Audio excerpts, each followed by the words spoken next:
Qin Yichen selalu tidak menonjolkan diri ketika dia berada di Tanah Suci. Karena itu, tidak ada yang datang untuk menyelidikinya. Namun, kali ini tidak sama.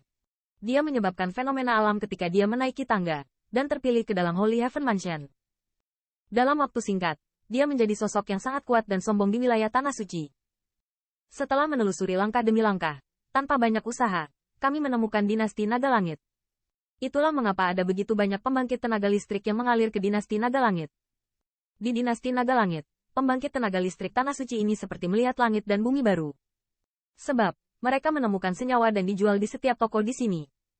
Oleh karena itu, tidak sulit bagi semua orang untuk menebak bahwa senyawa dan ini juga terkait dengan Qin Yichen.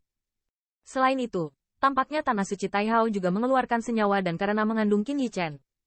Di dalam dinasti Naga Langit, mereka juga mengetahui sesuatu tentang Qin Yichen. Di Istana Kekaisaran, Qin Yichen adalah karakter legendaris. Seorang pria ajaib. Mengenai urusannya, Anda bisa bertanya kepada seseorang sebentar, dan Anda bisa berbicara lama.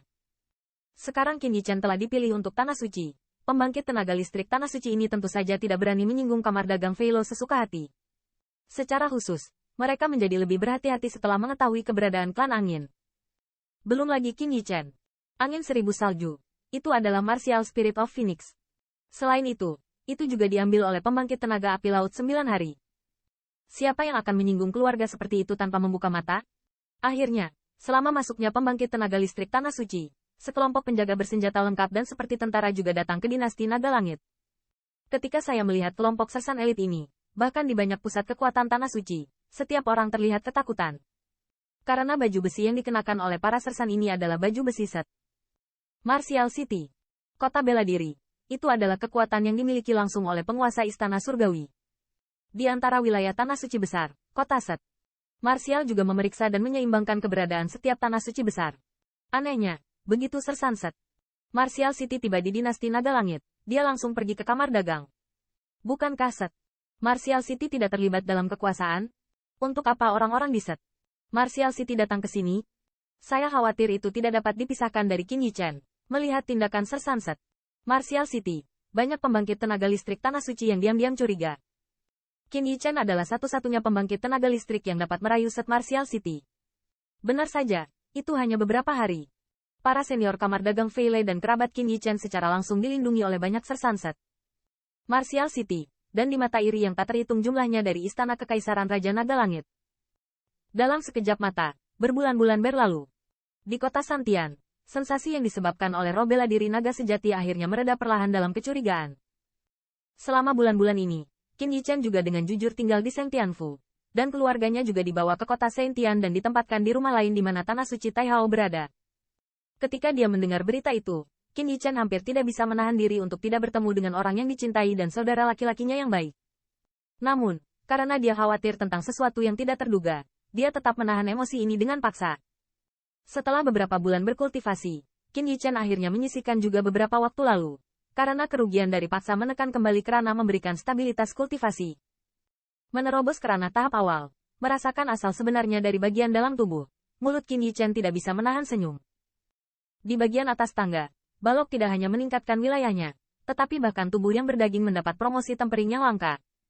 Dengan kekuatannya saat ini, bahkan jika dia menghadapi Chen Feng lagi, mungkin tidak akan ada pertempuran.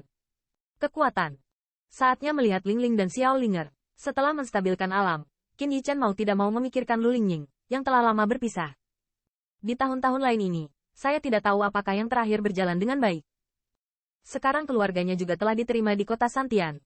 Ini juga waktunya untuk terhubung dengan Lu Lingning, dan keluarga kembali menemui para tetua di rumah.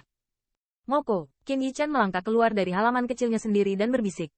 Dengan suara jatuhnya Qin Yichen, awan di atas langit melonjak, dan bayangan samar seekor ular terlihat berenang di dalamnya. Sua. Segera, gambar ular biru, seperti kilat, pecah menembus awan, jatuh di depan Qin Yichen, dan berubah menjadi ular sanca seukuran 10 zang.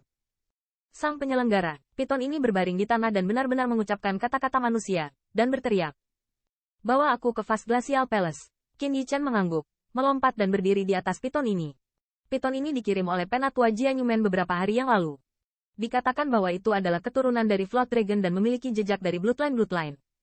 Butuh banyak uang bagi Jian Yumen untuk mendapatkannya dari luar. Untuk berteman dengan Qin Yichen, Jian Yumen juga membuangnya sebagai ganti bantuan Qin Yichen. Piton ini adalah binatang iblis dari puncak tertinggi asli. Mungkin karena ia tidak memiliki garis darah naga darah di dalam tubuhnya. Namun, di bawah domestikasi Jian Yumen, itu juga merupakan penyempurnaan dari tulang melintang yang dapat mengucapkan kata-kata manusia. Di kota Set, Tian, ada larangan khusus, dan tidak mungkin terbang sebelum mencapai level tersebut. Piton ini adalah pengecualian. Jadi Qin Yichen juga siap menerima kebaikan tetua sekte Jian Yu dan menerima piton ini. Setidaknya, dengan itu, bisa menghemat banyak tenaga dan masalah. Istana Gletser besar. Ketika saya mendengar 3 kata ini, entah bagaimana, piton besar bernama Moke bergetar sedikit, seolah memikirkan sesuatu yang menakutkan. Yakinlah, aku hanya akan pergi ke Vast Glacial Palace kali ini, aku tidak akan berlarian. Dalam hal ini, Qin Yichen tidak menganggapnya serius, tetapi malah berpikir bahwa yang terakhir khawatir dia berada di luar jangkauan Seng Tianfu, dan segera menjelaskan. Ya Tuan, Moke mendengar ini. Ekor raksasa itu berayun, dan tubuhnya terlihat seperti naga banjir, sehingga ia melesat ke arah tertentu. Qin Yichen dengan piton, jubahnya terampas oleh angin liar, dan dia diam-diam merasa bahwa dia bahkan tidak bisa terbang di tempat seperti itu. Tetapi kecepatan piton ini lebih cepat daripada dia harus terbang dengan cepat. Gerbang pedang dan bulu ini benar-benar merupakan kekuatan lama dengan sumber keuangan yang besar. Saat menunggu binatang iblis, Anda dapat mengirimnya pergi.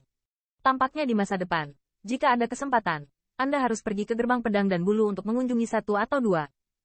Tuan, di depan istana Vast Glacial, setelah terbang lebih dari 1/4 jam, suara Moke terdengar di telinga Qin Yichen. Mendengar ini, mata Qin Yichen menyipit, pandangannya melewati awan, dan pulau besar raksasa seperti Pulau Abadi muncul di hadapannya.